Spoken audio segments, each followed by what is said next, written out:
நாளிலும் கூட கர்த்தரை நாம் ஆராதிக்கும்படியாக வந்திருக்கிறோம். தேவன் ஆராதனைக்குரியவராயிருக்கிறார். ஆராதனையை கர்த்தர் ஆசீர்வதிக்க அவர் மாறாதவராயிருக்கிறார். கிருபை நிறைந்த எங்கள் ஆண்டவரே, உம்முடைய கல்வாரி சிலுவை நோக்கி நாங்கள் பார்த்திருக்கிறோம். நீர் எங்கள் வாழ்க்கையில இனிமைய மதுரம் உள்ளவராயிருக்கிறீர் ஆண்டவரே. இந்த நாளிலே இந்த ஆராதனையில பங்கெடுக்கிற ஒவ்வொரு பிள்ளைகள் கர்த்தருடைய ஆவியினாலும் அபிஷேகத்தினாலும் தயவினாலும் கிருபையினாலும் இரக்கத்தினாலும் மூடப்படுவார்கள் என்று நாங்கள் உள்ளத்தின் ஆழத்திலிருந்து எங்கள் பிள்ளைகளுக்காக நாங்கள் செபிக்கின்றோம் ஆண்டவரே. நிலைத்திருக்கும் உம்முடைய கிருபை எங்கள் பிள்ளைகள் மேல் தங்கி இருக்கட்டும். இந்த ஆராதனை வேளையை நீங்கள் ஆசீர்வதிப்பீராக. துதி உமக்கு செலுத்துகிறோம். இயேசுவின் நாமத்தில் செபிக்கிறோம் எங்கள் ஜீவனுள்ள நல்ல பிதாவே, ஆமென்.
Praise the Lord. Amen.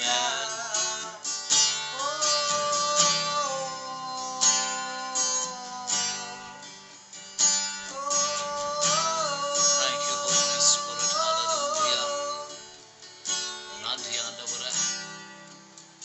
அப்படியே நாம் ஜெப சிந்தனையிலே நம் ஆண்டவருடைய சமூகத்துல அப்படியே திவ்ய பிரசன்னம் மத்தியிலே இறங்கி வரும்படியாக ஆராதனை நேரத்தில் அவருடைய வல்லமை நாம் அனுபவித்தவர்களாக அவருடைய பிரசனத்தை நாம் ருசி பார்க்கிறவர்களாக நன்றி தகப்பனே, நன்றி தகப்பனே. எங்களுக்குள்ள நம்முடைய வல்லமை இறங்கி வரட்டும், நம்முடைய பிரசனம் இறங்கி வரட்டும், நம்முடைய சமூகம் இறங்கி வரட்டும் ஆண்டவரே. Thank you, Holy Spirit. உமக்கு நன்றி, உமக்கு நன்றி சுவாமி. உமக்கு நாங்கள் நன்றி செலுத்துகிறோம் ஐயா. Thank you, Lord. Praise you, Father. எவ்வளவு அழகா எங்களை நடத்தி வந்திருக்கிறீர், எவ்வளவு அதிசயமா எங்களை நடத்தி வந்திருக்கிறீர். எனக்குரிய 2 மாதங்கள் இந்த லாக்டவுனில் நாங்கள் கடந்து வந்த போதிலும் கூட எங்கள் வாழ்க்கையில ஒரு கதவையும் நீர் மூடாதபடிக்கு அற்புதமாய் நடத்தி வந்த உம்முடைய நடத்துதலுக்காக உமக்கு நன்றி செலுத்துகிறோம். இதனால் நம்முடைய வார்த்தைகளை கேட்கிற ஒவ்வொரு பிள்ளைகள் நீர் மீட்சடைவார்களாக, தேவ கிருபையில தங்கியிருப்பார்களாக, விசுவாசத்துல உறுதிப்படுவார்கள் என்று நாங்கள் ஜெபிக்கின்றோம். ஒவ்வொரு பிள்ளைகளை நீங்கள் பலப்படுத்துவீராக, ஆசீர்வதிப்பீராக சுவாமி. மாறாத இயேசுவை நாமத்தில் ஜெபிக்கிறோம் நல்ல பிதாவே. ஆமென். Thank you Lord. Hallelujah. கர்த்தருடைய நாமம் மகிமைப்படுவதாக. இந்த நாளிலும் கூட கர்த்தர் நல்லவர், கர்த்தர் வல்லவர், அவர் அதிசயமானவராயிருக்கின்றார். அவருடைய அன்புக்கு அளவே இல்லை, அவருடைய இரக்கத்திற்கு முடிவே இல்லை. அவருடைய ஒவ்வொரு காரியங்களை பார்க்கும்போது இந்த நாட்களிலே அவர் எவ்வளவு அழகாக நம்மை நடத்தி வந்திருக்கிறார் என்றால் அத்தனை நாவினால் அவரை நன்றி சொன்னாலும் போதவே போதாது. என் அன்பு சகோதரா, என் அருமை சகோதரியே, இந்த நாட்களிலே உங்கள் வீடுகளுக்குள்ளே நாங்கள் வருவதில் மிக மகிழ்ச்சி அடைகிறோம். It's such a joy to come into your families, to be with your people and to proclaim the gospel. தேவனுடைய சுவிசேஷத்தை உங்களுடைய இல்லங்களிலே நாங்கள் மகிழ்ச்சியோடு அறிவிக்க கர்த்தர் இந்த நல்ல நாட்களை கொடுத்து கொண்டிருக்கின்றார். ஆகையால் கர்த்தரை நாம் மகிமைப்படுத்துவோம், கர்த்தரை நாம் கனப்படுத்துவோம், கர்த்தருடைய நாமத்தை நாம் உயர்த்தி அவரை நாம் ஆர்ப்பரிக்க கர்த்தர் நமக்கு உதவி செய்வாராக. விசேஷித்தவனமாக இந்த நாட்களிலே நாம் ஒவ்வொரு நாளும் நம்முடைய அண்ணன் மோகனையா அவர்கள் அநேக ஆவிக்குரிய வாழ்க்கையில நம்மை விசுவாச பாதையில நடத்தி கொண்டு போய் கொண்டிருக்கின்றார். உண்மையாகவே நான் விசுவாசிக்கின்றேன் ஒவ்வொரு குடும்பத்திற்கும் இது மிகவும் பிரயோஜனமாய் இருக்கும் என்று சொல்லி. ஆம் தேவ பிள்ளைகளே, இது கடைசி நாட்கள்.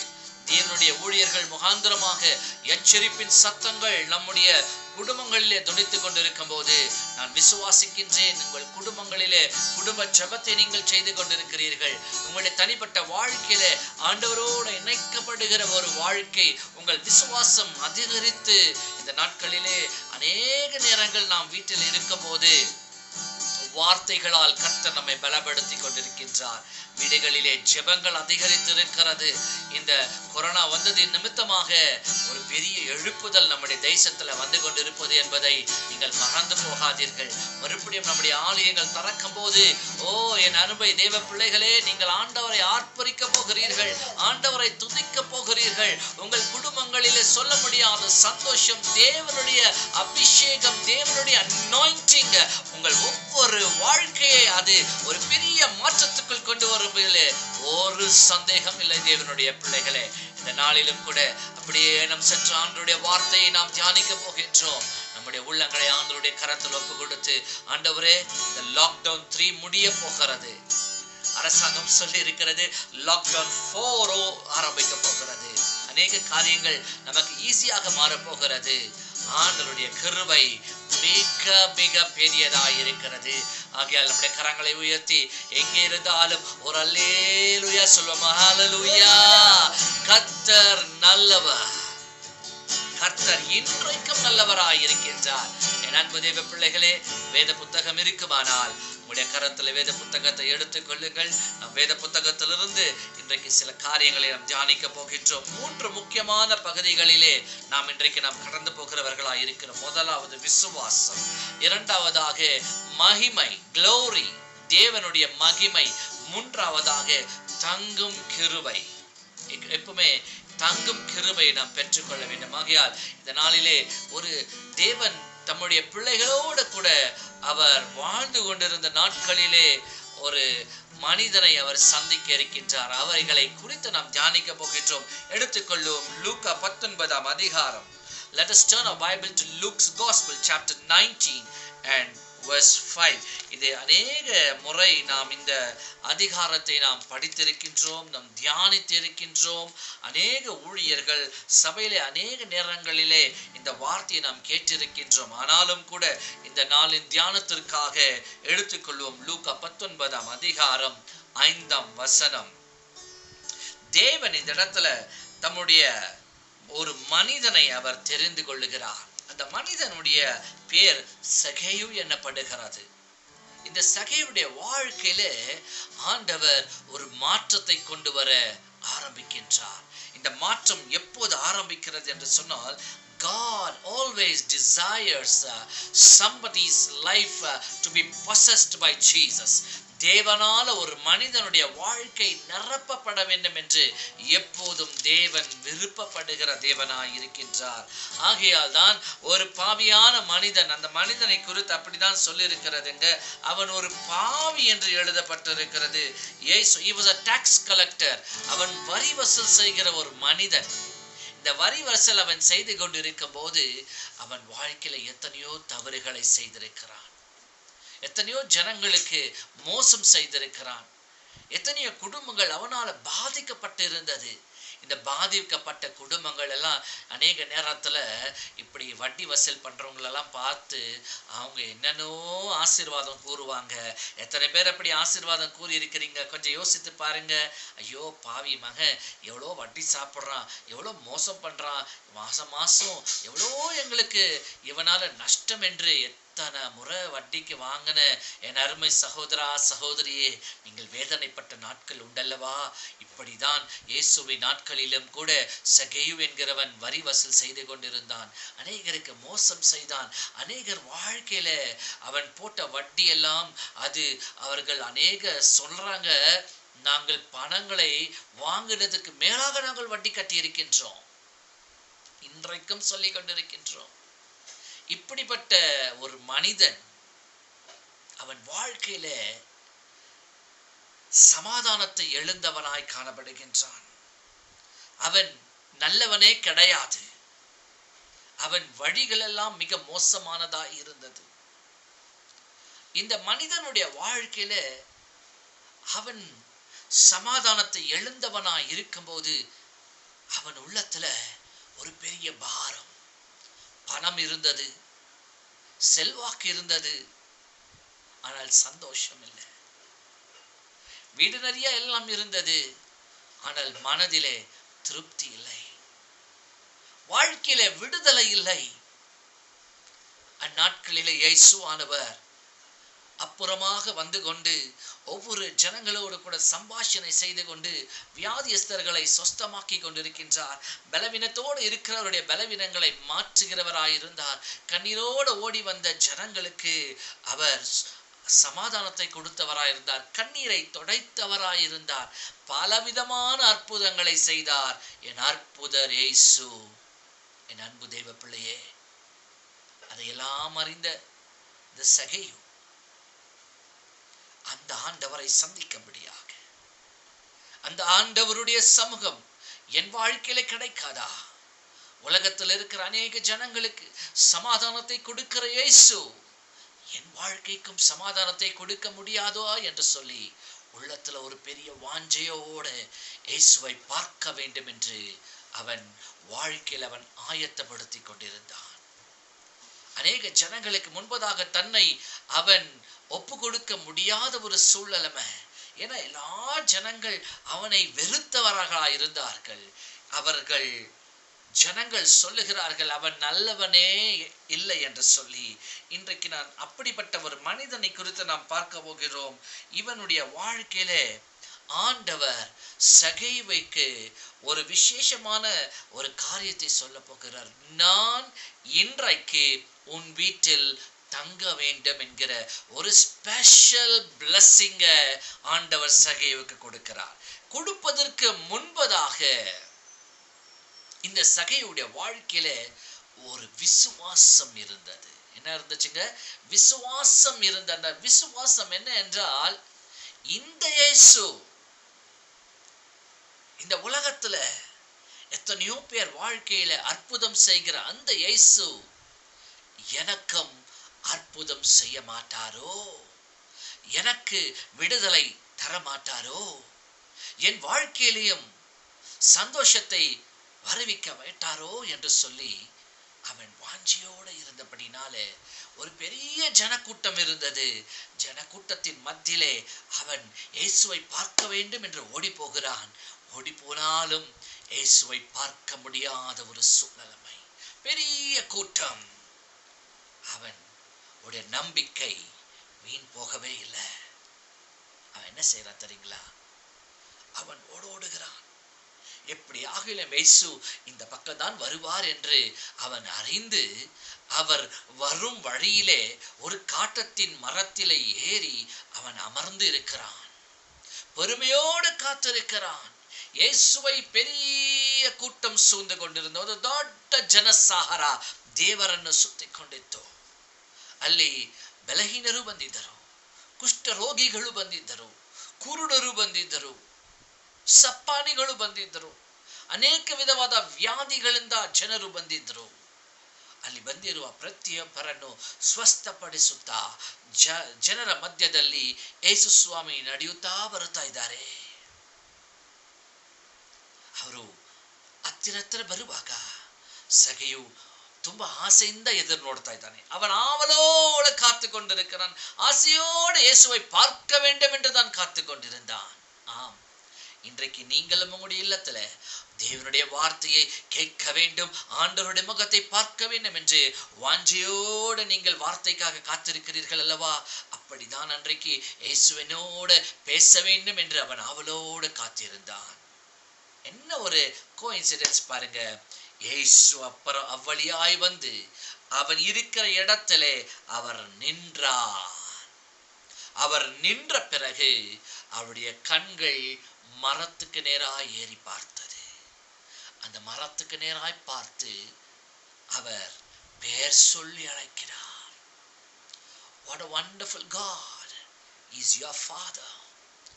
இன்றைக்கு உன்னை பெயர் சொல்லி அழைக்கிறார். இன்றைக்கு எத்தனையோ பேர் திரளான கூட்டங்கள் இருக்கும் இடத்துல, தேவனை ஆராதிக்கிற இடத்துல, பெரிய மைதானங்களிலே ஊழியர்கள் தீர்க்கதரிசிகள் பெயர் சொல்லி அழைக்கும் போது என் பெயரை கூப்பிட மாட்டார்களோ என்று கதறுகிற வாஞ்சிக்கிற எத்தனையோ பேர் இன்றைக்கு உண்டு. அப்படிதான் சகைவு அன்றைக்கும் அமர்ந்து கொண்டிருக்கும் போது இயேசு அவனை பெயர் சொல்லி அழைத்தார். அவனுக்குள்ள சொல்ல முடியாத ஒரு ஆனந்தம், சொல்ல முடியாத ஒரு ஆனந்தம். சகையுவே, நீ சீக்கிரமா இறங்கி வா என்றார். பாத்தீங்களா, அவன் விசுவாசத்தோடு காத்திருந்தான். அவனுடைய விசுவாசம் வீண் போகவே இல்லை. சொன்ன மாத்திரத்திலே அவன் மறுபேச்சு எதுவுமே பேசவில்லை. ஆண்டவர் அவனை பார்த்து அநேக காரியங்கள் சொல்லி இருக்கலாம். பிரியமான தேவ பிள்ளைகளே, எனக்கு நன்றாக தெரியும் நீ கெட்டவன். You're a bad person. I know that you're a bad person. நீ ஒரு கெட்ட மனிதன் என்று எனக்கு தெரியும் சகையுவே. உன்னுடைய வழிகள் எல்லாம் தவறான வழிகள் என்று எனக்கு தெரியும் சகையுவே. உன்னுடைய வாழ்க்கையில நீ ஒரு பிரச்சனையோடு இந்த இடத்தில் அமர்ந்திருக்கிறாய் என்பதை நான் அறிந்தவராய் இருக்கிறேன் சகையுவே. உனக்கு ரட்சிப்பு மிக முக்கியமாய் இருக்கிறது. You need salvation, Zacchaeus. ನಿನಗೆ ರಕ್ಷಣೆ ಬೇಕು. ನಿನ್ನ ಮನಸ್ಸು ಕುಂದಿ ಹೋಗಿದೆ. ನಿನ್ನ ಜೀವನದಲ್ಲಿ ತುಂಬಾ ಬೇಸರಿಕೆ ಆಗಿದೆಯಾ? ಇವತ್ತು ನಿನಗೆ ಬಿಡುಗಡೆ ಬೇಕು. ನಿನ್ನ ಮನಸ್ಸಿನಲ್ಲಿ ಎಷ್ಟೊಂದು ಕಷ್ಟ. ಅಯ್ಯೋ, ನಾನು ಇಷ್ಟು ಸಂಪಾದನೆ ಮಾಡಿಟ್ಟಿದ್ದೀನಲ್ಲ. ನನ್ನ ಮಕ್ಕಳು ಒಬ್ಬೊಬ್ಬರು ಒಂದೊಂದು ದಾರಿಯಲ್ಲಿ ಓಡಾಡ್ತಾ ಇದ್ದಾರೆ. என் பிள்ளைகள் எல்லாம் தவறான வழிகளிலே போய் கொண்டிருக்கிறார்கள். என் வாழ்க்கையிலே சமாதானம் இல்லை, சமாதானமற்றவனாய் இருக்கின்றேன். என் குடும்பத்துல என் பேச்சுக்கு யாரும் மதிப்பு கொடுக்கறது இல்ல, சொல்ற பேச்சு கேட்கறது இல்ல. என் குடும்பத்துல குடும்ப ஜெபம் இல்லாமல் போய் இருக்கிறது. என் குடும்பத்துல ஒரு மனம் இல்லாமல் இருக்கிறது என்று சொல்லி இன்றைக்கும் அநேகர் வேதனையோடு இருக்கிறீர்கள். ஆண்டவர் சொல்லுகிறார், சகிவே சீக்கிரமாய் இறங்கி வா, இன்றைக்கு நான் உன் வீட்டில் தங்க வேண்டும். God wants to stay in your house. இன்னைக்கு எல்லாருமே எப்பவுமே ஒரு ப்ரேயர் முடிஞ்ச பிறகுலாம் உங்களோடு கூட ஒரு ஒரு ஒரு paraphrase சொல்றேன். Stay home, stay safe என்று சொல்றேன். இன்றைக்கு as you are staying at home, as you stay safe at home, Jesus wants to come and stay home with you. நீங்கள் வீடுகளிலே அமர்ந்து கொண்டிருக்கும் போது இயேசு சொல்லுகிறார், நான் உன் வீட்டுக்குள் வர வேண்டும் என்று சொல்லி. இன்னைக்கு எத்தனை பேர் இயேசுவை உங்கள் வீடுகளிலே வறுமையா நல்ல போதகரை என்று அவரை ஏற்றுக்கொள்ள ஆயத்தமாயிருக்கிறீர்கள்? என் அன்பு சகோதரா, என் அருமை சகோதரியே, சகையும் எல்லாவற்றையும் பிரயாசப்பட்டு விட்டான். எல்லா விதத்திலையும் அவன் பிரயாசம் எடுத்தான். ஆனால் எவ்விதத்திலும் அவனுக்கு நன்மை கிடைக்காத ஒரு சூழ்நிலைமை வந்தபோது அப்போதுதான் அவன் தீர்மானம் எடுக்கின்றான், எப்படியாகிலும் நான் இயேசுவை காண வேண்டும். ஹல்லேலூயா, நான் இயேசுவை காண வேண்டும். அவனுடைய வாஞ்சை அவன் எதிர்பார்த்த வண்ணமாகவே இயேசு காட்டத்தின் மத்திர வரும்போது இயேசு அவனை பார்த்து, சீக்கிரமாய் இறங்கி வா, நான் உன் வீட்டில் தங்க வேண்டும் என்று சொன்னார். ஹல்லேலூயா. Always God desires habituation. God does not want to be the guest of your house. God wants to stay in your house. பாருங்க, அழகா சொல்றார், சகையுவே வா, இன்றைக்கு நான் உன் வீட்டில் தங்க வேண்டும். எத்தனை பேருக்கு ஆசை இருக்குது, ஏசப்பா என் வீட்டில் வந்து தங்க வேண்டும். ஏசப்பா ஒரு விசிட்டரா வந்துட்டு போகணும் என்று நினைக்காதீங்க. விசிட்டரா வந்துட்டு போனா ஏசப்பா ஒரு கெஸ்டா வந்துட்டு போயிட முடியும். ஒரு கெஸ்ட் உங்க வீட்டில் வந்தா கொஞ்ச நேரம் தான் இருக்க முடியும் சகோதரா. ஆனா ஏசப்பா உன் வீட்டிலே தங்க வேண்டும் என்று சொல்லும் போது நீ உன் வீட்டிலேயே அவரை தங்க வைத்துக் கொள்வாயானால் ஒரு நன்மையும் உனக்கு குறைபடாது. ஒரு நன்மையும் உனக்கு குறைபடாது. The key to see the glory of God, தேவனுடைய மகிமையை நீ பார்க்க வேண்டும் என்று சொன்னார், தேவனுடைய பிரசன்னம் உன் வாழ்க்கையில நீடித்திருக்க வேண்டும் என்று கேட்டால், தேவனுடைய பிரசன்னத்தை உன் வீட்டிலே வைத்து ஆண்டவரை ஆராதிக்க நீ கற்றுக்கொள்ள. learn to host the presence of God in your life, in your family, in your household. அவர் வீட்டில் இருக்க வேண்டும். எப்படியாக பிரசன்னத்தை உன் வீட்டுக்குள் வரவேற்கும்படியாக நீ கற்றுக்கொள்ள வேண்டும் என் அன்பு தேவ பிள்ளையே. moment by moment, on a daily basis. இது ஒரு நாள் மாத்திரமல்ல, இது ஒரு சூழ்நிலைமையில மாத்திரம் மனம் மாறுவதல்ல. இயேசுவை உன் வீட்டிலே நீ அழைத்த பிறகு அவர் வீட்டில தங்கணும், அவர் வீட்டுக்குள் தங்க வேண்டும். யோசித்து பாரு, இயேசு உன் வீட்டில தங்குவாரானால் எங்கெல்லாம் சொத்து இருக்குதோ, எங்கெல்லாம் பிரச்சனை இருக்குதோ, எங்கெல்லாம் போராட்டம் இருக்கிறதோ எல்லாவற்றையும் மாற்ற என் இயேசு மாறாதவராயிருக்கிறார். ஒரு கெஸ்டா ஏசப்பா வந்தா ஒரு நாள் 2 நாள் இருந்துட்டு உனக்கு பாய் பாய் சொல்லிட்டு போயிடுவார். பாய் பாய் சொல்றவங்கள நமக்கு வேண்டாம். உன்னோடு கூட குடியிருக்கிறவர்களாய் அவர் இருக்க வேண்டும். Have Jesus as your life partner. தேவனை உன்னோடு கூட வைத்துக் கொள்ள நீ ஆரம்பிக்கும் போது உலகத்துல அதற்கினும் ஒரு பெரிய கம்பேனியன் இந்த உலகத்துல உனக்கு ஒருவரும் இருக்க முடியாது. பிரியமான தேவ பிள்ளைகளே, சிலருடைய வாழ்க்கையில் என்ன செய்யறாங்கன்னா, இந்த மேரேஜ் சீசன் சரிங்களா, மேரேஜ் சீசன், இந்த மேரேஜ் சீசன் வரும்போது மாத்திரம் எசப்பா என் வீட்டுல வாங்கப்பா, எசப்பா என் தேவைகளை சந்திங்கப்பா, நீங்க மாத்திரம் இருந்தா போதும்ப்பா, காணா ஒரு கல்யாணத்துக்கு போன தேவனே என் வீட்டு கல்யாணத்திலும் கூட நீ வந்து இருந்துடுங்கப்பா. கல்யாணம் முடிஞ்சிச்சுன்னா ஏசப்பாவுக்கு ஒரு பெரிய bye bye. Not for the situation. சூழ்நிலைமைக்காக இயேசுவை அழைக்காதே. சூழ்நிலைமைக்காக இயேசுவை உன் தஞ்சமா ஏற்றுக்கொள்ளாதே. சூழ்நிலைமைகளுக்காக இன்றைக்கு அநேக கிறிஸ்தவர்கள் சூழ்நிலைமைகளுக்காக ஆண்டவரோடு கூட இணைக்கப்படுகிறார்கள். It is not a permanent blessing for you. அது நீடிக்காது. ஆனால் day by day have God as your habituation. ஒவ்வொரு நாளும் மூமெண்ட் பை மூமெண்ட், ஒவ்வொரு சூழ்நிலைமைக்கும் இயேசுவை உன்னோடு கூட நீ வைத்துக் கொள்வாயானால் கொஞ்சம் எக்ஸ்பீரியன்ஸ் பண்ணி பாருங்க, கொஞ்சம் எக்ஸ்பீரியன்ஸ் பண்ணி பாருங்க. Every moment of your life, உன் வாழ்க்கையின் ஒவ்வொரு பகுதியும் இயேசுவுக்கு நீ முக்கியத்தை கொடுப்பாயானால் அந்த காரியங்கள் தான் டெய்லி பேசிஸ், வாரத்துக்கு ஒரு முறை அல்ல, ஒவ்வொரு நாளும் ஒவ்வொரு சூழ்நிலையிலும் அவரோடு கூட நீ நினைக்கப்பட ஆரம்பிக்கும் போது கர்த்தர் உன் வாழ்க்கையில மாபெரும் அற்புதங்களை செய்ய அவர் மாறாதவராய் இருக்கின்றார். இன்றைக்கு கிறிஸ்தவங்க சொல்லுவாங்க, ஆண்டவரை பார்த்து சொல்லுவாங்க, ஆண்டவரே என் பிரச்சனை இருக்குதுப்பா, எனக்கு போராட்டம் இருக்குதுப்பான்னு அவரை நோக்கி கூப்பிடும் போது, எஸ்அப்பா லார்ட் ஹேவ் மர்சி, ஆண்டவரே என் மேல் இரக்கமா இருங்க, இறங்கி வாங்கப்பா, எனக்கு உதவி செய்யுங்கப்பான்னு சொல்லும் போது ஒரு தகப்பனை போல் அவர் இறங்கி வருவார். He comes just like a daddy. தந்தையை போல் அவர் இறங்கி வந்து நமக்கு உதவி செய்கிற தேவனா இருக்கின்றார். தேவன் இந்த பூமியில இறங்கி வந்தது உன்னை சும்மா அப்படி விசிட் பண்ணிட்டு போறதுக்கு அல்ல. தேவனுடைய பிள்ளையே, அவர் உன்னோடு கூட தங்கும்படியாக, என் ஆண்டவர் உன்னோடு கூட தங்கும்படியாக அவர் விருப்பப்படுகிற தேவனாய் இருக்கின்றார். இன்றைக்கு எத்தனை பேர் இயேசு உங்க வாழ்க்கையில வந்து தங்க வேண்டும் என்று நீங்க விருப்பப்படுறீங்கன்னு எனக்கு தெரியாது.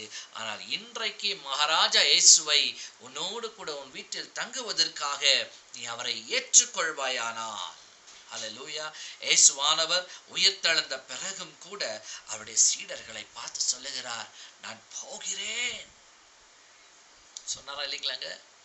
நான் புறப்பட்டு போகிறேன், தகப்பனிடத்துல போகிறேன். ஆனால் என்ன நடந்துச்சுன்னு சொன்னாக்கா, அவருடைய சீஷர்களுக்கு ஏசப்பா அவங்களை விட்டு போகவே கூடாது என்கிறதான ஒரு ஆசை. Jesus, stay with me, please stay with us, எங்களோடு கூட இருந்துடுங்கப்பா, எங்களோடு கூட இருந்துடுங்கப்பான்னுட்டு இயேசுவை அவர்கள் வற்புறுத்தி கேட்டுக்கொண்டார்கள். ஆனா ஏசப்பா கூட அவங்களோடு கூட இருக்க வேண்டும் என்றுதான் ஆசை இருந்தது. அந்த இடத்துல அவர்கள் எவ்வளோ அவரை வற்புறுத்துகிறார், ஆண்டவரே எங்களோடு கூடவே இருந்துருங்க ஆண்டவரே. நாட்களிலே நம்ம வீட்டுக்கு நல்ல அநேக நாட்களுக்கு பிறகு நம்முடைய சொந்தக்காரங்க வந்துட்டாக்கா, நம்ம ரிலேஷன்ஸ் என்ன பண்றாங்க, ஆண்டி இன்னைக்கு ஒரு நாள் இருந்துட்டு போயிடுங்க, அங்கிள் இவ்வளோ வருஷத்துக்கு அப்புறமா வந்திருக்கிறீங்க, இன்றைக்கு ப்ளீஸ் ப்ளீஸ் என்று 2-3 ப்ளீஸ் போட்டிங்கன்னாக்கா அந்த கடினமான உள்ளம் கூட கரைந்து போய், சரி இவ்வளோ எங்களை வற்புறுத்தி எங்களை தங்குன்னு சொல்றாங்களேன்னுட்டு உங்களுக்காக, உங்கள் பிள்ளைகளுக்காக, அந்த அன்பிற்காக அவர்கள் 1 நாள் 2 நாள் எக்ஸ்ட்ரா உங்கள் வீட்டில் தங்கி போகுவாங்க. எவ்வளோ பேர் அந்த மாதிரி கூப்பிட்டு இருக்கீங்க? எவ்வளோ பேர் அப்படி உங்களுடைய குடும்பத்தினர்களை, உங்களுடைய சொந்த பந்தங்களை இருந்துட்டு போங்க இருந்துட்டு போங்கன்னு சொல்லும் போது அந்த இடத்துல அவர்கள் இருந்து உங்களோடு கூட சந்தோஷப்படுகிறார்கள்.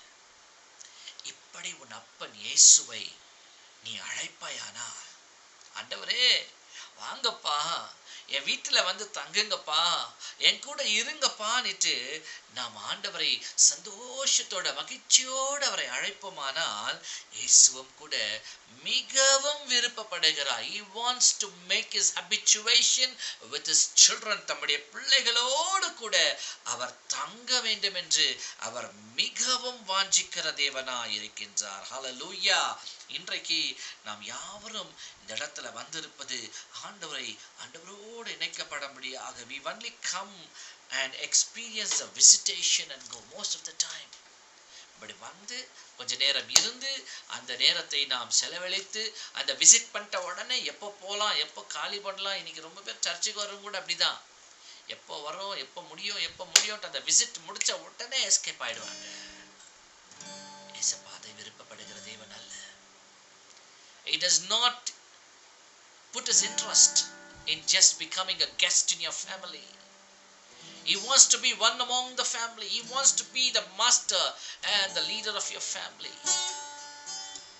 அன்றைக்கு சகையை பார்த்து சொன்னார், சகையுவே இன்றைக்கு today I want to come and stay in your house. இன்றைக்கு நான் வந்து உன் வீட்டில் தங்க வேண்டும் என்று ஆண்டவர் சொல்லும்போது மறு பேச்சே பேசாதபடிக்கு ஆண்டவர் சொல்றார், நீ பாவி தெரியும், அங்க பெரிய கேங் அப்படிதான் பேசுது. பாவியான மனுஷன் வீட்டுக்கு ஏசப்பா போறாரு, ஓ மோசக்கார வீட்டுக்கு ஏசப்பா போறாரு. ஆனா ஆண்டவர் ஒரு காரியத்தை அறிந்தார், அந்த பாவியானுடைய இருதயத்தை அவர் அறிந்தவராயிருந்தார். அவருக்குள்ளே விசுவாசம் இருந்தது. எப்படி ஆகிலும் இன்றைக்கு நான் இயேசுவை பார்க்க வேண்டும். God always fulfills the desires of your heart. ನಮ್ಮ ಹೃದಯದ ಕೋರಿಕೆಗಳನ್ನು ಪೂರೈಸುವ ದೇವರು ನಿನ್ನ ತಂದೆಯಾಗಿದ್ದಾರೆ. ಪಾಪಿಯಾದ ಜಕೇನ ಜೀವನದಲ್ಲಿ ಕೂಡ ಆತನ ಹೃದಯದಲ್ಲಿ ಇವತ್ತು ಹೇಗಾದರೂ ನಾನು ರಕ್ಷಣೆ ಹೊಂದಿಕೊಳ್ಳಬೇಕು, ಯೇಸು ಮಹಾರಾಜವನ್ನ ನೋಡಬೇಕಂತ ಅವನ ಆಸಕ್ತಿಯಿಂದ ಕಾಯ್ತಾ ಇದ್ದ. ಆ ಜಾಗದಲ್ಲಿ ಯೇಸು ಅವನ ಹತ್ರ ಬಂದು, ಇವತ್ತು ಈ ದಿನವೇ ನಾನು ನಿನ್ನ ಮನೆಗೆ ಬರಬೇಕು, ನಿನ್ನ ಮನೆಯಲ್ಲಿ ಬಂದು ಇಳಿಸಿಕೊಳ್ಳಬೇಕು. ಕನ್ನಡದಲ್ಲಿ ತುಂಬಾ ಚೆನ್ನಾಗಿ ಬರೆಯಲ್ಪಟ್ಟಿದೆ. ಇವತ್ತು ನಾನು ನಿನ್ನ ಮನೆಯಲ್ಲಿ ಇಳಿಸಿಕೊಳ್ಳಬೇಕು, நான் வந்து உன் வீட்டில் அப்படியே தங்க வேண்டும் என்று ஆண்டவர் சொல்லுகிறார். He wants to stay in your house. இன்னைக்கு எல்லா லோகமும் stay home என்று சொல்லும்போது, even my God says, as you stay home, I will come and stay home with you. புரியுதுங்களா? நம்முடைய வீடுகளிலே இந்நாட்களிலே ஜெபங்கள் அதிகரிக்கப்பட வேண்டும். இயேசுவை உள்ளத்தின் ஆழத்திலிருந்து நாம் அழைக்கும் போது இயேசு உன் வீட்டிலே வந்து உன்னோடு கூட தங்க அவர் மாறாதவராய் இருக்கின்றார். ஹல்லேலூயா. நம்முடைய சரீரம் தேவன் வந்து தங்கும் ஆலயமாகவே சிருஷ்டிக்கப்பட்டிருக்கிறது. எத்தனை பேர் விசுவாசிக்கிறீங்க? என்னுடைய சரீரம் தேவன் வந்து தங்கும் ஆலயமாகவே சிருஷ்டிக்கப்பட்டிருக்கிறது. Your body has been created to be the habituation of God. ಸೃಷ್ಟಿಕರ್ತನಾದ ಯೆಹೋವನು ನಿನ್ನಲ್ಲಿ ಬಂದು ವಾಸ ಮಾಡೋದಕ್ಕಿಂತಲೇ ದೇವರು ನಿನ್ನನ್ನು ಸೃಷ್ಟಿ ಮಾಡಿದ್ದಾನೆ. ಆದ ಕಾರಣ ಪ್ರಿಯ ಸಹೋದರ ಸಹೋದರಿಯೇ, ಯೇಸು ಸ್ವಾಮಿಯನ್ನು ಬೇರೆ ಬಂದು ಹೋಗಕ್ಕೆ ನೀನು ಕರಿಬೇಡ. ಬಾರಯ್ಯ, ನನ್ನೊಂದಿಗೆ ನೀನು ವಾಸ ಮಾಡು ಸ್ವಾಮಿ ಅಂತ ಅವರ ಪ್ರೀತಿಯಿಂದ ಆಹ್ವಾನಿಸಿ ಮಾಡಿದರೆ ಆತನ ಬಂದು ಇವತ್ತೇ ನಿನ್ನಲ್ಲಿ, ನಿನ್ನ ಮನೆಯಲ್ಲಿ, ನಿನ್ನ ಮನೆಯವರ ಜೊತೆಯಲ್ಲಿ ಬಂದು ವಾಸ ಮಾಡುವ ரட்சகனாகிட்டாரே. Take this word, it's for you. இன்றைக்கு இந்த வார்த்தையை நீ பெற்றுக்கொள் சகோதரா. வார்த்தை இன்றைக்கு உனக்காகவே தேவன் பேசிக் கொண்டிருக்கின்றார்.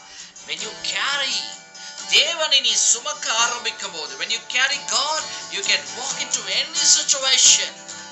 நீ தேவனை சுமக்கும் போது எப்படிப்பட்ட சூழ்நிலையிலும் நீ நடந்து போக கர்த்தர் உன்னோடு கூட இருப்பார்.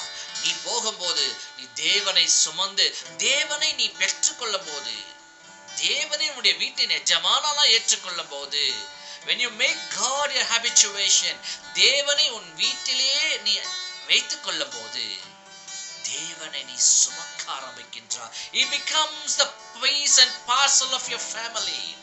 உன் வீட்டின் முக்கியத்துவத்தை அவர் ஏற்றுக்கொள்கிறார். எத்தனை பெரிய மாற்றம் தெரியுங்களா? ஒரு பெரிய மாற்றம். அந்த ஜக்கேயுடைய வாழ்க்கையில அவனுடைய வீட்டுக்கு இயேசுவை ಅழைತು கொண்டு போனான். ಕನ್ನಡದಲ್ಲಿ ಹೇಳುತ್ತದೆ, ಯೇಸು ಸ್ವಾಮಿಯನ್ನು ಅವನ ಮನೆಯೊಳಗಡೆ ಇಳಿಸಿಕೊಂಡನು. ಇಳಿಸಿಕೊಂಡ ಮಾತ್ರದಲ್ಲಿ ಆ ಕ್ಷಣವೇ ಯೇಸಪ್ಪನ ಬಾಯಿಂದ ಒಂದು ಮಾತು ಬಂತು, ಈ ದಿನವೂ ಈ ಮನೆಗೆ ರಕ್ಷಣೆ ಬಂತು. ஹalleluya. இந்த நாளிலே இந்த வீட்டுக்குள் ரட்சிப்பு வந்தது. Zacchaeus was expecting that. உடைந்து போயிருந்தான், பாரத்தோடு இருந்தான். எல்லாம் இருந்தாலும் என் மனதிலே சாந்தி இல்லையே, எனக்கு சமாதானம் இல்லையே, எனக்கு விடுதலை இல்லையே, என் வாழ்க்கை இப்படி மாறிவிட்டது என்று சொல்லி வேதனையோடு இருந்த சகேயுடைய உள்ளத்தை ஆண்டவர் ஆராய்ந்தவராயிருந்தார். அதனால சொன்னாரு, இன்றைக்கு நான் வீட்டுக்குள் வர வேண்டும். இன்றைக்கு எத்தனை குடும்பங்களிலே சகேயுடைய குடும்பத்தை போல வாழ்க்கையில உடைந்தவர்களாய், குடும்பம் உடைந்தவர்களாக, சமாதானம் எழுந்தவர்களாக, ஏதோ ஒரு சூழ்நிலையினாலே புருஷன் மனைவி பிள்ளைகளுக்குள்ள ஐக்கியமில்லாதவர்களாக, இன்றைக்கு மனதை உடைந்தவர்களாக நாம் இந்த இடத்துல வாசனத்தை கேட்டுக் கொண்டிருக்கலாம். உடைந்த உள்ளத்தை கர்த்தர் மாற்ற மாறாதவராயிருக்கிறார்.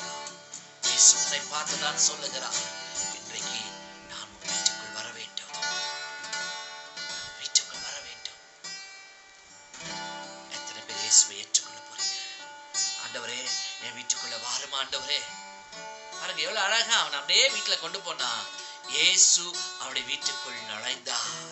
இயேசு எப்போது அவனுடைய வீட்டுக்குள் கடந்து போக ஆரம்பித்தாரோ அவனுடைய வாழ்க்கையில சொல்ல முடியாத ஒரு பெரிய மாற்றத்தை நாம் பார்க்கின்றோம். அன்பு தேவ பிள்ளைகளே, you don't go into any situation and call God. You understand? சூழ்நிலைகளிலே நம் ஆண்டவரை பார்த்து நாம் அழைக்க யோசித்துக் கொண்டிருக்கின்றோம். தேவனை நீ சுமக்கிறவனாய் இருந்தால் எப்படிப்பட்ட சூழ்நிலை வந்தாலும் கர்த்தர் உன்னோடு கூட இருக்கிறார். அவரை பார்த்து ஒரே ஒரு வார்த்தை சொல்லலாம், ஆண்டவரே, நான் இப்படிப்பட்ட சூழ்நிலையில் இருக்கிறேன். What do I do now? நான் என்ன செய்வது என்று தெரியாமல் இருக்கிறேன் ஆண்டவரே.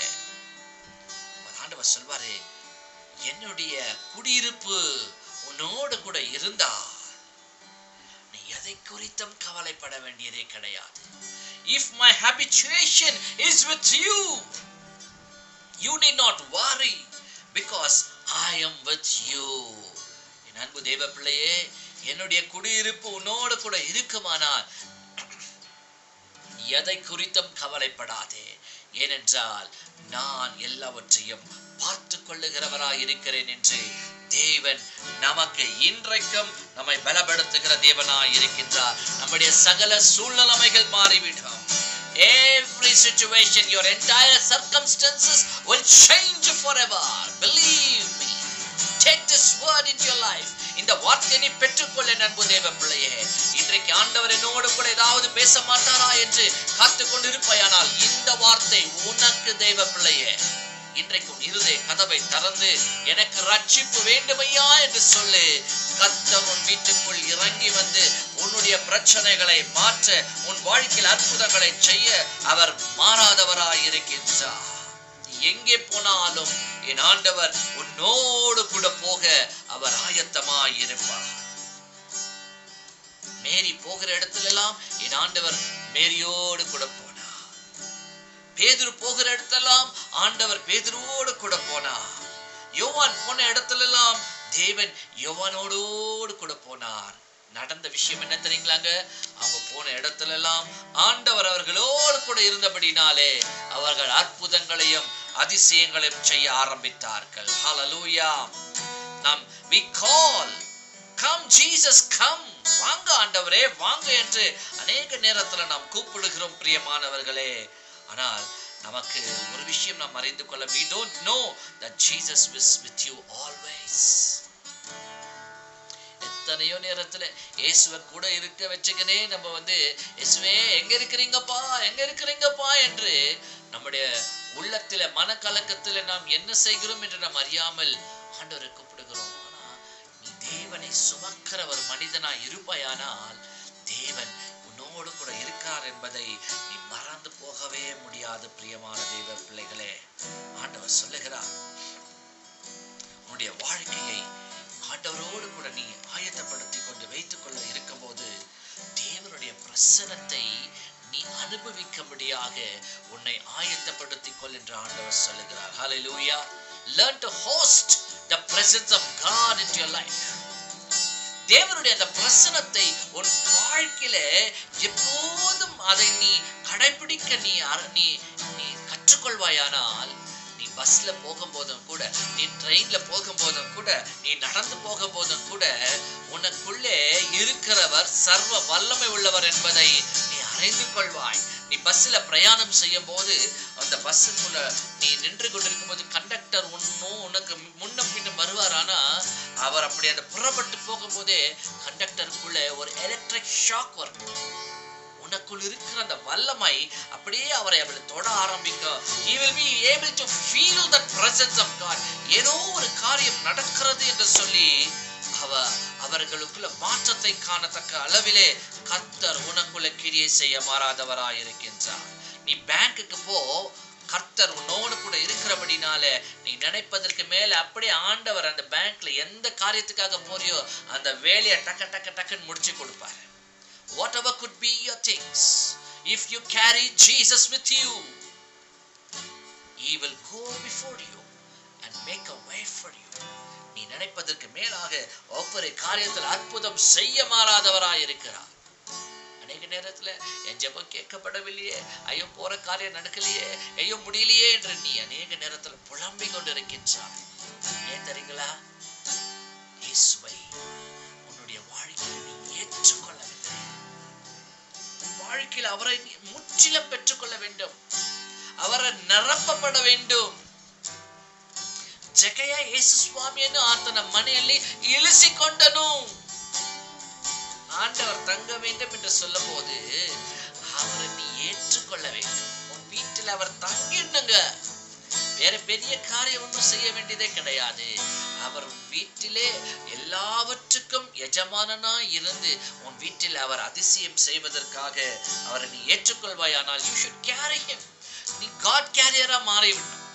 என்ன கேரியரா மாறணுங்க? God கேரியரா மாறணும். நீங்க பாருங்க, டிஃபன் பாக்ஸ் இருக்கு இல்லைங்களா? ஒரு சின்ன டப்பாவை நீங்க டிஃபன் பாக்ஸ்ன்னு சொல்றீங்க. ஆனா ஒரு 3-4 டப்பா ஒன்னா சேர்ந்தா அதுக்கு என்ன பேருங்க? Tiffin carrier. பாருங்க, ஒரு மனிதன் வாழ்க்கையில் நீ ஒன்றும் செய்ய முடியாது. இந்த டப்பாவோட அந்த 3-2 டப்பா சேரப்படுமானால் அது டிஃபன் கேரியரா மாறிவிடுகிறது. உன் வாழ்க்கையும் கூட காட் கேரியரா மாற வேண்டும். உன்னோடு நீ அவரை சேர்த்துக் கொள்வாயானால் you become a carrier of God. நீ போற இடத்துலலாம் அவருடைய வல்லமை, அவருடைய அபிஷேகம் உன்னை பின்தொடர ஆரம்பிக்கும். சகோதரா, இன்றைக்கு நீ ஆண்டவரை சுமக்கிறவனா இருக்க வேண்டும். நீ சொல்ல வேண்டும், நீ கோர்ட் உள்ள போ, உன் கேஸ் போஸ்ட்மார்ட் ஆகவே ஆகாது, ஜட்ஜ் பேசுவாரு, உனக்கு தீர்ப்பு கிடைச்சு விடும். நீ வேலை மேல போ, உனக்காக ஆண்டவர் பாஸ் கிட்ட பேசுவாரு. பாஸ் சொல்வாரு, உன் வேலை இந்த வேலை நீ தான், you are the best person, உன்கிட்ட கொடுத்தா முடிஞ்சு போச்சு வேலை. உன்னால அந்த இடத்துல ஆசீர்வாதம் உண்டாயிருக்கும். ஏன்னா நீ தேவனை சுமக்கிறவனாய் இருக்கிறார். You are a God carrier. Jesus said to Zacchaeus, I want to stay in your house. உன்னை பார்த்து சொல்லுகிறார், மகனே நான் உன் வீட்டில தங்க வேண்டும். இன்றைக்கும் அநேக பைபிள் ஸ்காலர் சொல்றாங்க, அந்த ஆண்டவரை ஆராதித்துக் கொண்டிருந்த 120 பேர் மந்தி ஜனங்கள் மத்தியிலே சகையும் ஒருவனாய் அந்த மேல் வீட்டிலே ஆண்டவருடைய அபிஷேகத்திற்காக காத்திருந்தான். அல்லேலூயா. இன்றைக்கு என் அருமை சகோதரா, நீயும் ஆண்டவருடைய சமூகத்தில் நீ காத்திருக்கும் போது உன் வாழ்க்கையிலே மாற்றத்தை காண கர்த்தர் உதவி செய்வார். சகேயுடைய வாழ்க்கையில ஒரு பெரிய மாற்றம் காண ஆரம்பித்தது. அந்த மேல் வீட்டிலே அமர்ந்து கொண்டிருந்த ஒவ்வொருடைய வாழ்க்கையிலும் a great change happened. ஒரு பெரிய மாற்றம் காணப்பட ஆரம்பித்தது. சகேயுடைய வாழ்க்கையிலும் கூட இயேசுவுடைய வீட்டுக்குள் வந்த மாத்திரத்துல ஒரு பெரிய மாற்றம் உண்டாயிற்று. அந்த மாற்றம் என்ன தெரியுங்களாங்க? அவன் சொல்றான், ஆண்டவரே, நான் ஒருவனிடத்திலே நான் தவறாக ஏமாற்றி நான் வாங்கியிருந்தால் அவனுக்கு நான் நாளத்தனையாய் கொடுக்கின்றேன். What a change if Jesus comes into your life, if Jesus comes into your home, if Jesus stays with you. தேவன் உன் வீட்டிலே வருவாரானால், உன் வீட்டிலே தங்குவாரானால், உன்னோடு கூட இருப்பாரானால், உன் வாழ்க்கையிலே பெரிய மாற்றம், அக்கிரமங்களை விட்டு, அநியாயங்களை விட்டு, அசுத்தங்களை விட்டு, பாவத்தை விட்டு, உலகத்தை விட்டு உன் வாழ்க்கை ஒரு பெரிய மாற்றத்துக்குள் வரும் என்பதில் ஒரு சந்தேகமில்லை. என் அன்பு சகோதரா சகோதரியே, இந்த நாளிலே glory will be manifested where God is presented. தேவனுடைய மகிமை வெளிப்படும். தேவன் இருக்கிற இடத்துல தேவனுடைய மகிமை வெளிப்படும். இன்றைக்கு தேவன் உன் வீட்டில் இருக்கிறாரா? தேவ மகிமை உன் வீட்டில் வெளிப்படுகிறதா? சகேயுடைய வாழ்க்கையில பாருங்க, விசுவாசித்தான், அந்த இடத்துல காத்திருந்தான். இயேசுவை இறங்கினாரு, இறங்கினா இயேசுவை விசுவாசத்தோட நம்பிக்கையோட கீழ்ப்படிந்து இயேசுவை வீட்டுக்கு கூப்பிட்டு போனா. என்ன நினைச்சு தெரியுமா? இயேசு வீட்டுக்குள்ள இறங்கிட்டாரு. எப்ப இயேசு அவனுடைய வீட்டுக்குள்ள இறங்கிட்டாரோ அந்த இடத்துல இயேசுவின் மகிமை இறங்கி வர ஆரம்பித்தது. ஒரு அல்லேலூயா சொல்ல மாட்டீங்களா? தேவனுடைய மகிமை இறங்கி வந்து ஆரம்பித்த உடனே அங்க நடந்த ஒரு பெரிய காரியங்க, அவன் மகிமையில நடக்க ஆரம்பித்தான். அல்லேலூயா. எதுல நடந்தான்? மகிமையில நடந்தான். அவன் மகிமையில நடந்ததினாலே நடந்த விஷயம் என்ன தெரியுங்களாங்க? Glory was floating in his life. மகிமை அவனை நிரப்பினதினாலே அவன் போகிற இடத்திலெல்லாம் தேவனுடைய மகிமை அவனோடு கூட இருக்க ஆரம்பித்தது. அந்த மகிமை இறங்கி வரும்போது அவன் வாழ்க்கையில ஒரு மாற்றம் வந்து விட்டது. இயேசு வேற எதுவுமே சொல்லலைங்க. எப்ப அவர் இறங்கினாரோ மகிமை இறங்க ஆரம்பித்தது. எப்ப மகிமை இறங்க ஆரம்பிச்சோ அவன் உள்ளம் மாற ஆரம்பித்தது. உன் வாழ்க்கையில மகிமை இறங்கி வரும்போது மாற்றங்கள் ஆரம்பிக்கும். அவன் சொல்றான், மோசம் பண்ணியிருந்தா நாளை தனியா கொடுப்பேன், ஏமாத்துனா அவனுக்கு திருப்பி கொடுப்பேன், என் ஆஸ்தியில இருக்கிறதெல்லாம் ஏழைங்களுக்கு கொடுப்பேன். What a change! எப்பேர் பெற்ற மாற்றங்க. அதுதாங்க நான் சொல்றேன், மகிமை வேணும். ஆண்டவரே, உங்க மகிமை இந்த கால வேளையில என் மேல ஊற்றட்டும் என்று ஒவ்வொரு நாளும் காலையில எழுந்த உடனே உங்களுடைய மகிமைக்காக நான் காத்திருக்கிறேன் என்று கேட்கும் போது மகிமை இறங்கி வர ஆரம்பிக்கும். என் அன்பு தேவ பிள்ளையே, கேத்ரின் குல்மேன் அவர்கள் சொல்லுகிறார்கள், நான் ஒவ்வொரு நாளும் ஆண்டவருக்கு காத்திருந்தேன். I walked in the glory level. தேவனுடைய மகிமையிலே அந்த லெவல்ல நான் நடந்து கொண்டே இருந்தேன். Today you get ready. இன்றைக்கு நீ ஆயத்தமாக சகோதரா, நீ ஆண்டவரை பார்த்து சொல்லு, I want to give you Lord my life என்று சொல்லும்போது ஆண்டவருடைய சமூகத்துல நம்முடைய வாழ்க்கையில பெரிதான அளவிலே கர்த்தர் நம்மை ஆசீர்வதிக்க மாறாதவராய் இருக்கின்றார். நீ கார்ல அமர்ந்தாலும் சரி, நீ பஸ்ஸில் அமர்ந்து இருந்தாலும் சரி, ஆண்டவரை அந்த இடத்துல கூப்பிட ஆரம்பி. Ask God to host, to be the host of your life. நீ பிரயாணம் பண்ணும்போது, ஆண்டவரே என் வாழ்க்கையில நீங்க தான் ஹோஸ்டா வரணும்பா, நீங்க தான் எஜமானா வரணும்பான்னு சொல்லிட்டு அவரை கூப்பிட்டா போதும், அவர் இறங்கி வந்து அந்த இடத்துல மகிமைப்பட ஆரம்பிப்பாருங்க. நீ டாய்லெட்ல உட்கார்ந்தா கூட சரி, ஆண்டவரே டாய்லெட்ல உட்கார்ந்தா ரொம்ப பேருக்கு ரொம்ப யோசனைகள்லாம் வந்துவிடும். டாய்லெட்ல இருக்கும்போது கூட when you keep praising God, அவரை நோக்கி நீ கூப்பிட்டு ஆண்டவரே என்று நீ அழைக்கும் போது அந்த மகிமை அங்கேயும் கூட இறங்கி வர ஆரம்பிக்கும். என் அன்பு தேவ பிள்ளையே, ஆகையால் ஆண்டவர் வருவதற்கு எந்த இடம் அந்த இடம் என்றால எந்த இடத்திலிருந்து கூப்பிட்டாலும் அவர் இறங்கி வந்து உன்னோடு கூட தங்க அவர் மாறாதவராய் இருக்கின்றார். ஹல்லேலூயா. வாழ்க்கையிலே எப்பேற்பட்ட சூழ்நிலைமைகள், எப்படிப்பட்ட சந்தர்ப்பங்கள் உன் வாழ்க்கையில உனக்கு எதிர்த்து வந்தாலும் கர்த்தர் உன்னோடு கூட இருக்கின்றார். நாம் அதிகமாக ஜெபிக்க வேண்டும், நாம் அதிகமாக ஜெபிக்க வேண்டும். இந்நாட்களிலே நாம் ஜெபத்தை குறித்து அதிகமாக கற்றுக்கொண்டிருக்கின்றோம். குடும்ப ஜெபம் ஜெபிக்க வேண்டும், தனிப்பட்ட ஜெபம் ஜெபிக்க வேண்டும், காலையிலிருந்து ஜெபிக்க வேண்டும். அதோடு கூட நம்முடைய தேசங்களுக்காக ஜெபிக்க வேண்டும், நம்முடைய நாடை ஆளுகிறவர்களுக்காக ஜெபிக்க வேண்டும். இதையெல்லாம் ஜெபிக்கணும்னாக்கா நம்முடைய ஜெபத்தின் நேரங்கள் அதிகரிக்கப்பட. we need to pray for 1 hour 2 hour but carry God. ஜெபிக்கிறது கொஞ்ச நேரமா இருக்கலாம், 1 hour 2 hour ஜெபிக்கலாம். ஆனா ஒன்று மாத்திரம் முக்கியம், தேவனை சுமக்கிறவர்களாய் 24/7 இருக்க கற்றுக்கொள்ளுங்கள். அங்கேயே வச்சுட்டு போயிடாதீங்க, எங்கேயோ ஒரு இடத்துல ஆண்டவர் விட்டுட்டு போயிடாதீங்க. 2 hour ஜெபம் பண்ணா கூட 24 மணி நேரமும் ஆண்டவரை உன்னோடு கூட சுமந்து கொண்டு போகிற ஒரு பாத்திரமாய் நான் இருப்பாயானால் கர்த்தர் உன்னோடு கூட இருப்பார். கர்த்தர் உன்னை நடத்த மாறாதவராய் இருக்கிறார். ஹalleluya. இன்றைக்கு I am not getting prepared, I am always prepared. நாங்க சொல்லணும், நான் ஆயத்தமாக்கப்படுகிறேன் என்று சொல்லக்கூடாதுங்க. நான் I am ever ready என்று சொல்ல வேண்டும். 24 மணி நேரம் 24 அவரும் 7 நாட்களை மத்த சொல்ல 24/7 I am prepared. நான் எப்பவுமே ஆயத்தமா இருக்கிறேன். எதற்கு ஆயத்தமா இருக்கிறேன்? தேவனை எனக்குள்ள வர வைத்துக் கொள்ளபடியாக, தேவனை சுமந்து செல்லும்படியாக எவர் ரெடி என்று சொல்லி நீ ஆயத்தமா இருக்க வேண்டும் என்று அருமை தேவ பிள்ளையே. யோவான் 1 அதிகாரம் 33 சொல்லுகிறதுங்க. யோவான் 1 அதிகாரம் இருந்த வேத புத்தகம் இருந்தா யோவான் 1 அதிகாரம் 33 எவ்வளவு அழகாக சொல்லுகிறாருங்க. கொஞ்சம் அந்த வசனத்தை கொஞ்சம் நீங்க வீட்டில் இருக்கும் போதே நீங்க வாசித்து பார்த்தீங்கன்னா அந்த இடத்துல வசனம் சொல்லுகிறது,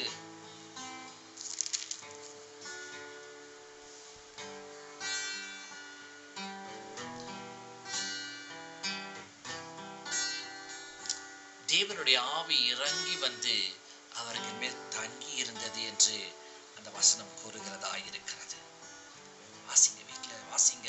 அந்த வசனம் சொல்லுகிறது, the anointing started staying with them. The man on whom you see the Spirit come down and remain is he who will baptize you with the Holy Spirit. அந்த அபிஷேகம் யார் மேல வந்து தங்கி இருக்கிறதோ அவர் உங்களை அபிஷேகத்தினால நிரப்புவார் என்று வேத வசனம் கூறுகிறதா இருக்கிறது. பிரியமான தேவ பிள்ளைகளே, முதலாவது the anointing within, நமக்குள்ள அந்த அபிஷேகம் நிரப்பப்பட வேண்டும். 1 யோவான் 2 அதிகாரம் 14 சொல்லுகிறது. 1 யோவான் வீட்டிலே வாசிங்க. அதுக்கப்புறமா வசனத்தை கேட்ட பிறகு நீங்க வீட்டுல சும்மா நேரம் இருக்கும்போது நீங்கள் வாசித்து பாருங்க. அந்த 1 யோவான் 2 அதிகாரம் 14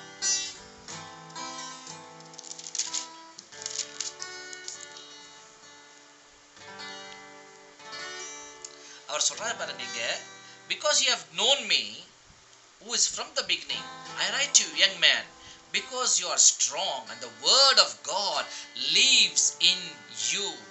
தேவனுடைய வார்த்தை உன்னில் தங்கி இருக்கிறது. 2 பேருக்கு சொல்றாருங்க, I write to you fathers, தகப்பன்மார்களே உங்களுக்கு நான் எழுதுகிறேன், வாலிபர்களே நான் உங்களுக்கு எழுதுகிறேன். என்னத்தை என்று சொன்னால், அந்த வார்த்தை உங்களை பலப்படுத்துகிற வார்த்தைகள், அது உங்களுக்குள் நிலைத்திருக்கிற வார்த்தைகளாய் இருக்க வேண்டும்.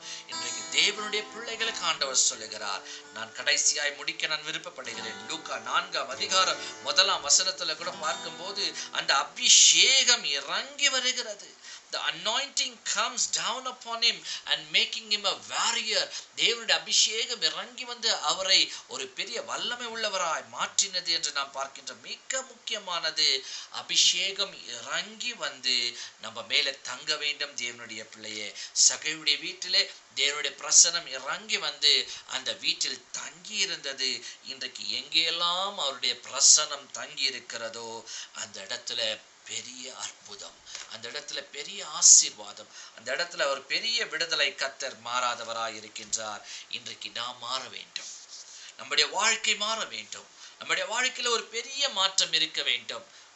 சொல்றாங்க, God will not put new wine into old wine bottle. புதிய திராட்சை ரசத்தை எடுத்து பழைய திராட்சை ரசத்தின் அந்த சீசாக்களுக்குள்ளே போட்டா என்ன தெரியுங்களாங்க, எல்லாமே நாசமா போயிடும். ஆண்டவர் இன்றைக்கு சொல்லுகிறார், உங்களை மாற்றிக்கொள்ளுங்கள். இந்த பழைய மனிதன் மாற வேண்டும், இந்த பழைய சீசாக்களுக்குள்ளே இருக்கிற எல்லா வேஸ்ட் இருக்கும் போதே ஆண்டவரே இதுக்குள்ளவே நம்முடைய அபிஷேகத்தை ஊத்துங்கன்னு சொன்னீங்கன்னா என்னதான் வந்தாலும் அதுக்கு இதுக்கு ஒத்து போகாது. இன்றைக்கு ஆண்டவர்கிட்ட சொல்லுங்க, ஆண்டவரே என் மேல நம்முடைய வல்லமை இறங்கி வரட்டும், என் மேல நம்முடைய அபிஷேகம் தங்கி இருக்கட்டுங்க ஆண்டவரே. ஆண்டவரே வெறும் வெறும் மகிமை இறங்கி வர்றதில்லைங்க, தங்கிடும் மகிமை, அபாய்டிங் க்ளோரி. இந்த தங்கும் வல்லமை தங்கும் அபிஷேகம் இருந்தாதான் God will endorse you. தேவன் உங்களை முத்திரைக்க செய்வார். ஜனங்கள் பார்ப்பாங்க, ஜனங்க பார்க்கும் போதெல்லாம் பார்க்கறவங்க எல்லாம் சொல்லுவாங்க, இது இவர்கள் மேல் தேவனுடைய அபிஷேகம் இருக்கிறது. ஓ, தேவனுடைய மகிமை அந்த சகோதரர் மேல இருக்கிறது, தேவனுடைய மகிமை இந்த சகோதரி மேல இருக்குது. People will start talking. ஜனங்கள் உங்களை பார்க்கும் போதெல்லாம் சொல்லுவாங்க, அந்த பிரதர் மேல அபிஷேகம் இருக்குது, அந்த சகோதரி மேல வல்லமை தேவனுடைய அபிஷேகம் இருக்கிறது. இந்த அபிஷேகம் பெற்றுக்கொள்வதற்கு இன்றைக்கு உங்களை ஆயத்தப்படுத்திக் கொள்ளும். Correct yourself. Be ready for correction. Be ready for God's counseling. தேவன் உங்களோட பேசும்போது, தேவன் உங்களை எச்சரிக்கும் போது, தேவன் உங்களை திருத்தும் போது, அந்த கரெக்ஷன் பண்ணுன்னு சொல்றாங்க பாருங்க, அப்ப அதை நம்ம ஏற்றுக்கொள்ள வேண்டும். எப்போ சகை வீட்டுக்குள்ள ஆண்டவர் போனாரோ அவன் ஒரு பெரிய கரெக்ஷன் பண்ண ஆரம்பிச்சான். தீமையை விட்டான், பொல்லாப்பை விட்டான், தவறை விட்டான், அவன் பண்ற காரியத்தை எல்லாம் விட்டான், கரெக்ஷன் பண்ணிக்கினான். அவன் தன்னை கரெக்ஷன் பண்ணிக்கிறதுனாலதான் ஆண்டவர் அவனை பார்த்து சொன்னாரு, இன்றைக்கு உன் வீட்டுக்குள் ரட்சிப்பு வந்தது. இன்னைக்கு அப்பா அப்பா ஏசப்பான்னு ஜெபம் பண்ண பிரயோஜனம் இல்லைங்க. Start correcting yourself. உன் வாழ்க்கையை உன் வழியை மாற்றிக்கொள்ள இன்றைக்கு நீ உன்னை ஒப்பு கொடுப்பாயானால் கர்த்தர் உன்னை ஜெயசாலியாக மாற்றுவார். Your correction will start making you a winner in your life. உன் வாழ்க்கை நீ ஒரு ஜெயம் கொண்டவனாய் நீ வர வேண்டும் என்று சொன்னா ஒரு மாற்றத்தை உன் வாழ்க்கையில ஏற்படுத்த ஆரம்பி. தேவனுடைய பிள்ளையே, ஆண்டவர் சொன்னார், சகையுவே இறங்கி வா என்று சொல்லும் போது அவன் இறங்கி வந்தான். இறங்கி வந்ததுனாலதான் அவன் வாழ்க்கையில மாற்றம் வர ஆரம்பித்தது. இன்றைக்கு எத்தனை பேர் இறங்கி வர போறீங்க? உங்களுடைய பழைய வாழ்க்கை, உங்களுடைய அசுத்தமான வாழ்க்கை, ஆண்டவருக்கு அருவருப்பாக காணப்படுகிற எல்லாவற்றையும் விட்டு நீ இறங்கி வரும்போது ஏசப்பாவுக்கு உள்ளத்தை திறந்து, வாருமையா, இறங்கி வாருமையா, என் வீட்டுக்குள்ள வாருமையா, என் உள்ளத்துக்குள்ள வாருமையா, என் குடும்பத்தின் தகப்பனாய் வாருமையா என்று இன்றைக்கு என் தேவ பிள்ளையே உன் உள்ளத்தை ஒப்பு கொடுப்பாயா? நீ கொடுக்கும்போது அந்த விசுவாசத்தோடு இன்றைய வார்த்தையை கேட்டுக்கொண்டிருக்கிறாய் அல்லவா? இந்த வார்த்தை உன் வாழ்க்கையை மாற்றும். இந்த விசுவாசம் உன் வாழ்க்கையை மாற்றும். இந்த விசுவாசத்தோடு இயேசுவை என் வீட்டுக்குள்ள ஏற்றுக்கொள்ளும் போது அந்த மகிமை இறங்கி வரங்க. அந்த மகிமை வந்துட்டா, வந்து போற மகிமை எல்லாம் ஆனவனுக்கு தங்கிடும் மகிமை வேண்டும். என்ன மகிமை வேண்டும்? தங்கும் மகிமை வேண்டும். Abiding glory. When abiding glory, you will become a God carrier. இன்றைக்கு தம் கிருபை எனக்கு பெரிதல்லோ என்று சொல்லி நம் ஆண்டவரை மகிமைப்படுத்த போகின்றோம். அந்த ஆண்டவரை துதிக்கும் போது கர்த்தர் உங்கள் இல்லத்திலே அவர் இறங்கி வந்து உங்களை ஆசீர்வதிக்க அவர் மாறாதவராயிருக்கின்றார். இந்த நேரத்திலும் கூட ஒரு பாடலை பாடும்போது நாம் 2 காரியங்களை செய்ய போகிறோம். நல்லா புரிஞ்சுக்கங்க, 2 காரியங்களை செய்ய போகிறோம். நம்மை ஆண்டவருக்கு காணிக்கையாய் கொடுக்க போகிறோம். சகையு தன்னை கொடுத்துட்டான், அதனால்தான் இறங்கிவான உடனே அவன் கீழ்ப்படைஞ்சிட்டான். இன்றைக்கு உன்னை ஆண்டவருக்கு காணிக்கையாய் கொடுக்க போகிறாய். அடுத்தது, கர்த்தர் உன்னை இவ்வளவு அழகாய் நடத்தி வந்தபடினாலே ஆண்டவர் கொடுத்ததிலிருந்து ஆண்டவருக்கு முக்கியமான பாகத்தை எடுத்து ஆண்டவருக்கு காணிக்கை கொடுக்க போகின்றாய். இந்த நேரத்திலும் கூட தம் கிருபை பெரிதல்லோ என்ற பாடலை ஒரே ஒரு ஸ்டான்ஸா நாம் பாட போகிறோம். பாடுகிற நேரத்துல நம்மை ஒப்பு கொடுப்போம், நமக்கில் இருக்கிறதை ஆண்டவருக்கு கொடுப்போம். கர்த்தர் நம்மை ஆசீர்வதிப்பாராக. God bless you. தம் கிருபை பெரிதல்லோ என் ஜீவனிலும் அதே இம்மட்டும் காத்ததுவே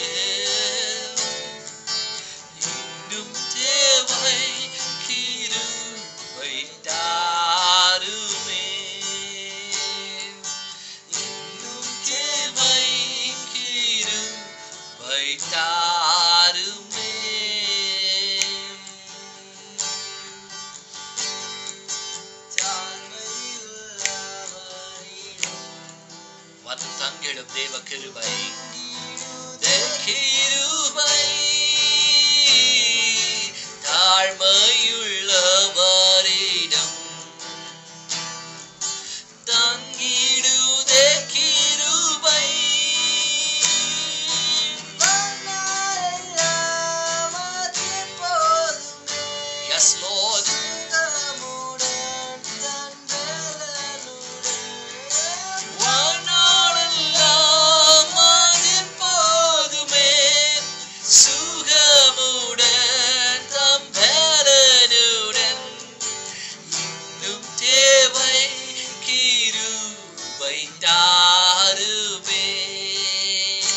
சொல்லுவோமா? தம் கிருபை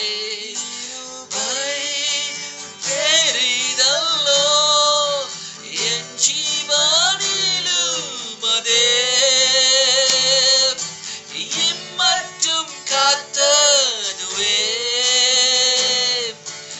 இன்னும் தேவை கிருபை தாருமே இன்னும் தேவை கிருபை தாருமே.